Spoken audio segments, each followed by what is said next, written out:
डुमरी उपचुनाव के लिए चुनाव प्रचार उफान पर है। एनडीए प्रत्याशी के लिए मुख्यमंत्री हेमंत सोरेन तो एनडीए प्रत्याशी के लिए आजसू सुप्रीमो सुदेश महतो खुद कमान संभाल रहे हैं। चुनावी मौसम में सियासी दल के नेता एक दूसरे पर जमकर आरोप प्रत्यारोप लगा रहे हैं। मतदाताओं को अपने पाले में करने के लिए सियासी दावों और वादों की झड़ी लगा दी गई है। जनता भी सियासी दलों को नाप रही है। दंगल में दिग्गजों का जमावड़ा, सीएम हेमंत सोरेन की ताबड़तोड़ सभाएं, गांव-गांव घूम रहे आजसू सुप्रीमो सुदेश, मुकाबला त्रिकोणीय बनाने में जुटा एआईएमआईएम। डुमरी उपचुनाव में सियासी दलों ने पूरी ताकत झोंक दी है। इंडिया और एनडीए के बीच मुकाबला सीधा है, लेकिन एआईएमआईएम मुकाबला त्रिकोणीय बनाने में जुटा हुआ है। इंडिया की तरफ से मुख्यमंत्री हेमंत सोरेन खुद चुनाव प्रचार की कमान संभाले हुए हैं। बीजेपी के साथ साथ आजसू पर सीधे अटैक कर रहे हैं। आजसू के चूल्हा प्रमुख पर निशाना साधते हुए सीएम ने कहा कि चूल्हा प्रमुख के जरिए महिलाओं को टारगेट किया जा रहा है। लिफाफे में पैसे देकर वोट देने की मांग की जा रही है। आज चूल्हा प्रमुख महिलाओं को ये लोग विशेष रूप से टारगेट करके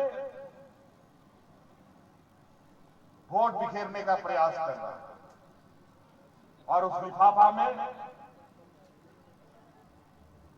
1000 रुपया, 500 रुपया, 1500 रुपया, जहां जहां जैसा आदमी मिला वैसा भर भर कर दे रहा है और बोला वोट हबी को देना। हम महिलाओं से कहना चाहेंगे, आग्रह करना चाहेंगे, उस लिफाफा से बच के रहिएगा। इस बार अगर आप लोगों ने पिछले बार 72,000 वोट जगन्नाथ दास को दिया है तो इस बार 1,40,000 वोट से यहाँ से हमें जाना होगा और बाकी लोगों का जमानत जब्त करना पड़ेगा, तभी जगन्नाथ जी का सच्चा श्रद्धांजलि माना जाएगा। आजसू सुप्रीमो सुदेश महतो भी गांव-गांव घूमकर चुनाव प्रचार कर रहे हैं। राज्य सरकार की नाकामियों को गिना रहे हैं। सीएम हेमंत सोरेन के आरोपों पर पलटवार कहते हुए सुदेश महतो ने कहा है कि मुख्यमंत्री जितनी बार यहां आएंगे चूल्हा प्रमुख का नाम लिए बगैर नहीं रहेंगे। डुमरी रामगढ़ दोहराने जा रहा है। भय और भ्रष्टाचार की राजनीति अब नहीं चलेगी। डुमरी का उपचुनाव राज्य की राजनीति को नई दिशा देगी। मैं कहा जितने बार आएंगे बिना चूल्हा प्रमुख का नाम लिए नहीं रह सकते हैं। मैं 10 परिवार का एक दायित्व को चूल्हा प्रमुख को रामगढ़ में भी समझ नहीं पाए, यहाँ भी नहीं समझ पाएंगे। 10 परिवार के एक दायित्व, राजनीतिक पॉलिटिकल दायित्व के साथ एक सुलझा हुआ परिवार न केवल वोट की अपील करता है बल्कि वोट के बाद भी उसकी सेवा का गारंटी के साथ ये कार्यक्रम हमारा चल रहा है। एक आरोप भी उन्होंने लगाया, उन्होंने कहा कि आप महिला वोटरों को टारगेट कर रहे हैं, लिफाफे की बात कह रहे हैं मुख्यमंत्री। ये उनके पार्टी को ये शोभा देता है, उन्हीं का बल है, उन्हीं की शक्ति मात्र ही बचा हुआ है। वो खरीद सकते हैं, खरीद फरोख्त उनका चरित्र रहा है, उसी चरित्र को लगातार आगे बढ़ा रहे हैं। एक बात जो इस डुमरी उपचुनाव में है और जिस बात का जिक्र आप लगातार हर चुनावी सभा में कर रहे हैं कि आप सरकार के 2019 के वादे का रियलिटी चेक करने के लिए निकले हैं, तो सुदेश महतो उस रियलिटी चेक में क्या कुछ पा रहे हैं? तो उसी को देखने निकला हूं। मैं तो बोल रहा हूं कि मैं पंचायत में जाकर मैं लोगों से मिल रहा हूं। मैं देखना चाहता कि हेमंत जी का 3 लाख का आवास कहां पर है, जहां पर माँ पिताजी के लिए अलग अलग कमरे बने हुए हैं, जिनमें पंखा, बिजली, शौचालय सभी सुविधा कहाँ उपलब्ध है। मैं उस नौजवान से मिलने निकला हूँ जिस नौजवान को 5 लाख नौकरी के दायरे में आ गए हैं। उस परिवार से निकला हूं जिस घर का नौजवान नौकरी न मिला हो तो 5,000 और 7,000 का स्टाइपेंड मिलता हो। मैं उस परिवार से मिलने निकला हूं जिस परिवार को चूल्हा खर्चा के नाम पर 72,000 देने की वादा किया था। मैं उस मां से मिलने निकला हूं जिसके बेटी या बेटा 12 के बाद 5 लाख का क्रेडिट कार्ड लेके घूम रहा है। यही देखने के लिए निकले हैं सरकार के इसी वादे को 4 साल के अंदर में कहां स्थापित हो पाया है। उनके मंत्री रहे क्षेत्र में 4 बार का झारखंड मुक्ति मोर्चा के क्षेत्र में किस गाँव और किस कोने में ये व्यवस्था छिपी हुई है, उसी को देखने सुदेश महतो निकला है। डुमरी उपचुनाव में एआईएमआईएम भी टाल ठोक रहा है। इंडिया की तरफ से एमआईएम को वोट कटवा बताया जा रहा है। विपक्ष के आरोपों पर एआईएमआईएम प्रत्याशी अब्दुल मोमिन रिजवी ने कहा है कि वो वोट कटवा नहीं है। मुसलमान वोटों को पार्टी अपनी जायदाद समझती है, लेकिन अब कौम झांसे में आने वाली नहीं है। वोट कटवा जो लोग कहते हैं वो लोग गुमराह इंसान हैं। उनके दिल में इंसाफ नाम की कोई चीज़ नहीं है।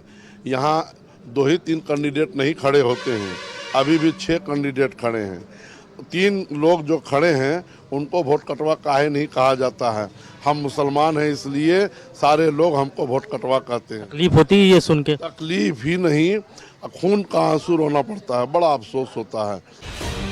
मतदाताओं को अपने अपने पाले में करने के लिए सियासी दल खूब दावे और वादे कर रहे हैं। किसके दावों और वादों में कितना दम है, ये 5 सितंबर को पता चलेगा।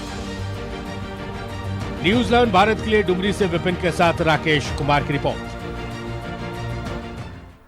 तो इस रिपोर्ट के जरिए हमने आपको यह दिखाया कि कैसे एनडीए के प्रत्याशी के लिए वोट मांगने के लिए आजसू सुप्रीमो लगातार जनसभा कर रहे हैं, पंचों के बीच जाकर उनसे बातचीत कर रहे हैं। वहीं दूसरी तरफ इंडिया गठबंधन से कमान संभाली है राज्य के मुख्यमंत्री हेमंत सोरेन ने। लेकिन डुमरी की जनता का मूड क्या है, ये जांचने के लिए लगातार हमारे सहयोगी भी वहां पर मौजूद है। सीधा जुड़ेंगे डुमरी से सहयोगी बिपिन उपाध्याय हमारे साथ है। बिपिन, अपने अपने प्रत्याशी की जीत के लिए अपील की जा रही है, चाहे आजसू प्रमुख की बात करें, राज्य के मुख्यमंत्री की बात करें, बेबी देवी के लिए लगातार वोट की अपील कर रहे हैं, यशोदा देवी के लिए सुदेश महतो अपील कर रहे हैं, लोगों से मिल रहे हैं। लेकिन जो डुमरी की जनता है उनका मन मिजाज क्या है?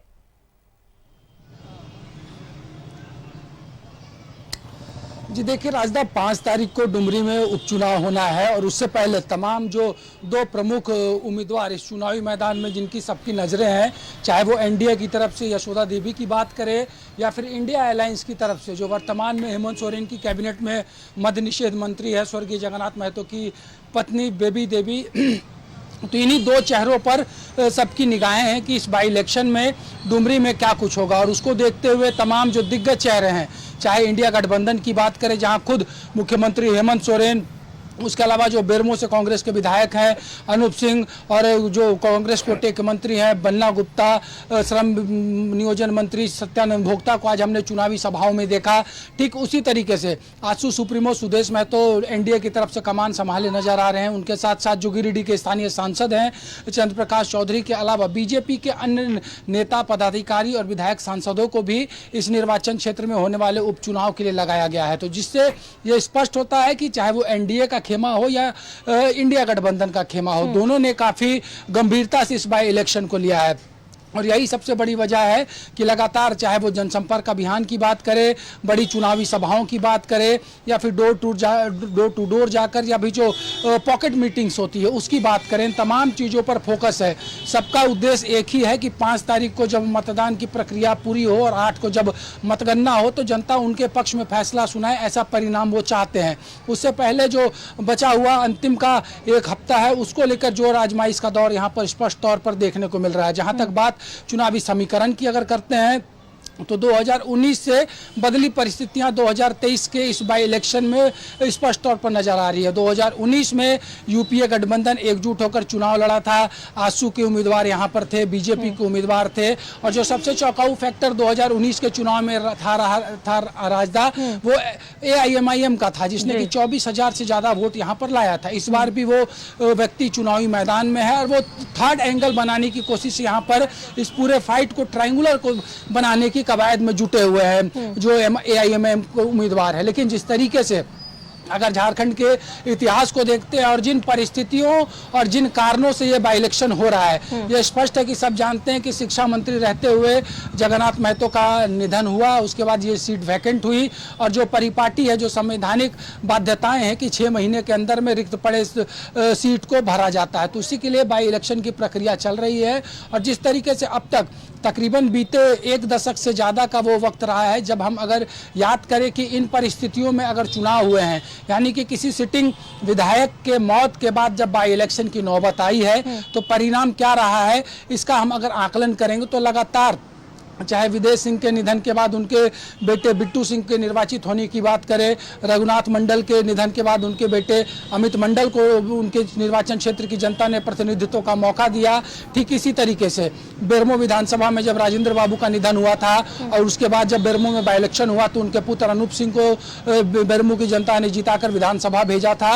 और ठीक इसी तरीके से जब हम अगर बात करते हैं तो जब हाजी हुसैन साहब का इंतकाल हुआ था उसके बाद जब उनके बेटे को कैबिनेट कैबिनेट में मंत्री बनाकर चुनाव मैदान में हेमंत सोरेन ने उतारा था, तो ये चर्चा का विषय बना था कि चुनाव जीतने से पहले यानी कि विधायक बनने से पहले उस वक्त भी हाफिजुल हसन अंसारी को मुख्यमंत्री ने अपनी कैबिनेट में जगह दी थी। ठीक इसी तरीके से इस बार भी वही परिपाटी यहाँ पर हेमंत सोरेन दोहराते नजर आए, जब उन्होंने बेबी देवी को अपनी कैबिनेट में मिनिस्टर बनाया और उसके बाद अब चुनावी मैदान में उन्हें उतारा। और आज की चुनावी सभा में भी मुख्यमंत्री ने कहा कि जो सबसे बड़ी लोकतंत्र की मंदिर झारखंड की है, झारखंड विधानसभा, वहां इन्होंने बतौर विधायक बेबी देवी को बैठा दिया है मंत्री बनाकर। लेकिन अब डुमरी की जनता की बारी है कि कैसे वो सरकार के इस निर्णय को और स्वर्गीय जगन्नाथ महतो के जो सपने हैं उसको पूरा करने के लिए बेबी देवी के पक्ष में मतदान करे। तो काफी दिलचस्प और कड़ा मुकाबला फिलहाल नजर आ रहा है। अब इस समय काफी कुछ है। चुनावी समीकरण बदलने के लिए जिस तरीके से हम बात करें तो दोनों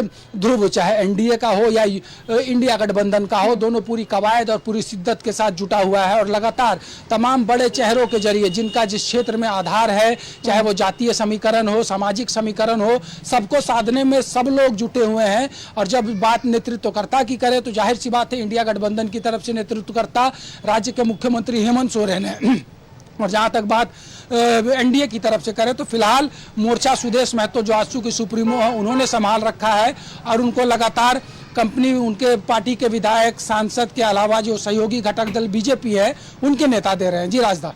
बिल्कुल विपिन, जाहिर तौर पर मुकाबला जोरदार है, चाहे हम इंडिया गठबंधन के प्रत्याशी की बात करें या फिर हम यशोदा देवी की बात करें, लेकिन इसमें ट्रायंगल का शेप देने के लिए AIMIM के कैंडिडेट भी मौजूद है। इंडिया गठबंधन का कहना है कि ये सिर्फ और सिर्फ वोट कटवा का काम करते हैं और यही करेगा। तो थोड़ी परेशानी AIMIM के कैंडिडेट से मुझे ऐसा लग रहा है कि कांग्रेस इंडिया जो गठबंधन है उन्हें थोड़ी परेशानी हो सकती है। देखिए राजदा, इसके लिए हमें हालात समझने की जरूरत पड़ेगी कि किन परिस्थितियों में 19 का आम चुनाव विधानसभा का हुआ था और किन परिस्थितियों के बीच बाई इलेक्शन डुमरी विधानसभा में हो रहा है। और ठीक आज से 1 साल पहले ले जाने की मैं आपको कोशिश करूंगा। आपको भी याद होगा राजदा, जब मांडर में बाई इलेक्शन हो रहा था, बंधु तिर्की के सदस्यता समाप्त होने के बाद जब उनकी बेटी शिल्पी नेहा तिर्की वहां पर बाई इलेक्शन फाइट कर रही थी, देव कुमार धान को AIMIM ने अपना समर्थन दे दिया था। देव कुमार धान जो कि खुद उस क्षेत्र का प्रतिनिधित्व कर चुके थे, बीजेपी के टिकट पर वो लड़ चुके थे और पिछली बार वो निर्दलीय बागी उम्मीदवार के तौर पर उन्होंने किस्मत आजमाया था। लेकिन वहां पर वो फैक्टर नजर नहीं आया जो 2019 के जनरल इलेक्शन जब असेंबलीज के हुए थे तो नजर आया था। यानी कि जो ध्रुवीकरण वोट का उस वक्त हुआ था वो बिखराव जो था वो पिछली बार हमने मांडर में रुकते देखा है। उससे बाद अभी बीते दिनों जो रामगढ़ का बाई इलेक्शन हुआ था जो कि एक सेटबैक था रूलिंग अलायंस के लिए कि वहां पर कांग्रेस उम्मीदवार चुनाव हार गए थे, लेकिन उसके बावजूद जिस तरीके से अभी जो परिस्थितियां हैं और पूरे जो समीकरण है उसको साधने के लिए, जैसा मैंने पहले ही बताया कि सामाजिक रूप से और जातिगत हिसाब से भी रणनीति तय की गई है कि कौन किस सेक्टर में चुनाव प्रचार करेगा, किसके जिम्मे किस वर्ग किस समुदाय के वोट को अपने पक्ष में अपने पाले में करने की जवाबदेही होगी। तो तमाम चीजों को लेते हुए मुख्यमंत्री खुद आगे चल रहे हैं और उनके सिपासलाह के तौर पे भी अगर हम बात करें तो बेरमो के जो विधायक अनूप सिंह वो भी यहाँ पर नजर आ रहे हैं जो काफी मुस्तैदी के साथ, क्योंकि डुमरी और बेरमो एक एकदम बिल्कुल सटा हुआ इलाका है और दोनों जगह के राजनीतिक समीकरण लगभग एक से नजर आते हैं। तो ऐसी स्थिति में यह भी एक बड़ा फैक्टर है कि किस तरीके से जो बड़े चेहरे चाहे एनडीए के हों या इंडिया गठबंधन के वो इस उपचुनाव के मैदान में जनता के बीच पहुंच रहे हैं। राजदा। विपिन, जाहिर तौर पर लगातार जनसभा को संबोधित कर रहे हैं सीएम और आजसू प्रमुख की बात करें सुदेश महतो भी लगातार लोगों से मिल रहे हैं। उनका कहना है कि सिर्फ मंचों से नहीं बल्कि पंचों के बीच जाकर सरकार की पोल खोलनी है। एक दूसरे पर आरोप प्रत्यारोप भी लगा रहे हैं। सीएम ने कहा है कि चूल्हा प्रमुख के जरिए पैसे बांटे जा रहे हैं, महिलाओं को टारगेट किया जा रहा है। और दूसरी तरफ अगर सुदेश महतो की बात करें तो सुदेश महतो ने यह कहा है कि 2019 के वादों के रियलिटी चेक करने के लिए वो निकले हैं कि जो वादे जेएमएम की तरफ से किए गए थे वो कितने पूरे हुए। देखिए कुछ इसी तरीके का शोर सुनाई दिया था राजदा जब मधुपुर में बाई इलेक्शन 2021 में अप्रैल के महीने में हो रहे थे। और लगातार जब भी कोई इलेक्शन या बाई इलेक्शन आते हैं तो जाहिर तौर पर जो सामने के जो मुख्य प्रतिद्वंदी होते हैं उनके द्वारा एक दूसरे पर इसी तरह के हमले बोले जाते हैं। जिस तरीके से मुख्यमंत्री ने आज काफ़ी बड़ी बात कही कि चूल्हा प्रमुख जो है वो एक जो कॉन्सेप्ट आजसू का है वो लोगों को पैसे के जरिए प्रलोभन देने का, और इस पर सुदेश महतो का भी ये कहना था कि मुख्यमंत्री बिना चूल्हा प्रमुख की बात किए इस बार इलेक्शन में नहीं रह सकते हैं। तो पूरे ताकत को यहाँ पर आजमाते नजर आ रहे हैं जो बड़े चेहरे, जो लीडर्स हैं, जो लीड कर रहे हैं इस बार इलेक्शन को अपने अपने कैंडिडेट के लिए, अपनी पार्टी के लिए, अपने गठबंधन के लिए। तो वो ये उनकी भी अपनी परीक्षा है, क्योंकि जिस तरीके से आजसू ने रामगढ़ का बाई इलेक्शन जीतकर खुद को एक मोराल दिया था यहाँ पर, और उसके बाद फिर से अब जब एकजुट होकर एनडीए में बीजेपी और आजसू के उम्मीदवार चुनावी मैदान में हैं, और पिछले बार का समीकरण जो सबसे बड़ा फैक्टर जिसे कि आजसू ये महसूस कर रहा है कि जो वोट पिछले बार बीजेपी को मिले थे, जो आजसू को मिले थे, वो इंटैक्ट हो जाएंगे। हालांकि राजनीति में इस तरीके से एक मुश्त वोट पोलराइज हो पाएगा ये कहना बहुत जल्दबाजी होगी, लेकिन इतना जरूर है कि मुकाबला दिलचस्प है। कोई ये कॉन्फिडेंटली नहीं कह सकता है कि हम इतने बड़े मार्जिन से जीत रहे हैं। इसलिए जो बचा हुआ 7 से 8 दिन का वक्त है, जो सबसे इम्पोर्टेंट फेज इस बाई इलेक्शन के लिए है, उसमें इस अंतिम के बचे हुए 7 से 8 दिनों को जो यहाँ के बड़े नेता हैं वो चाहते हैं कि किस तरीके से अपने पक्ष में इस हवा का रुख को मोड़े, ताकि जब 8 को परिणाम आए तो वो जिस जीत का दावा कर रहे हैं उस जीत को वो सुनिश्चित करा सकेंगे। चलिए, जाहिर तौर पर ये जो चुनाव है वो काफी दिलचस्प होने वाला है। लगातार हम अपने गेस्ट से भी बातचीत कर रहे थे इस पूरे विषय पर। उनका भी कहना है, चाहे बेबी देवी की बात कर ले, श्रद्धांजलि के तौर पर वोट उन्हें मिलेगी, सहानुभूति के तौर पर वोट मिलेगी, ये एक फैक्टर अलग है। वहीं अगर यशोदा देवी की बात करें तो बीजेपी का साथ अब आजसू को मिला है, तो ये फैक्टर भी काम कर सकता है। अब देखना ये है कि जनता जो है डुमरी की, वो अपना आशीर्वाद किस कैंडिडेट पर बरसाती है। बहुत बहुत शुक्रिया आपका विपिन, तमाम जानकारियों के लिए। तो डुमरी विधानसभा उपचुनाव को लेकर तैयारियां जोर शोर से चल रही हैं। अब ज्यादा दिन का वक्त नहीं है। 5 सितंबर जब वोट डाले जाएंगे और 8 सितंबर जब नतीजे सबके सामने होंगे।